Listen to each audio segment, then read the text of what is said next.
Usap-usapan ngayon online ang kakaibang fairy walk ng isang netizen sa Siquijor matapos itong mag-viral sa social media.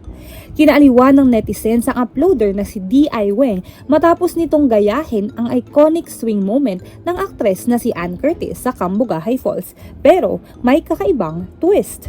Sa halip na simpleng mag-swing, kakaiba ang entry nito habang nakasuot ng mermaid tail, dahilan para tawagin siya ng netizens na isang sirena sa himpapawid.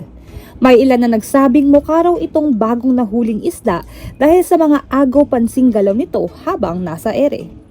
Mayroon ding nagkumpara rito sa isang sea lion show habang may ilan namang napaisip kung mas kahawig ba nito si Ariel o si Ursula mula sa The Little Mermaid.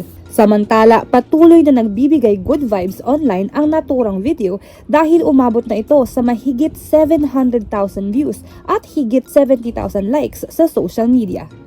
Para sa DZRH TV, ito si Mika Arriar, una sa Pilipinas, una sa Pilipino.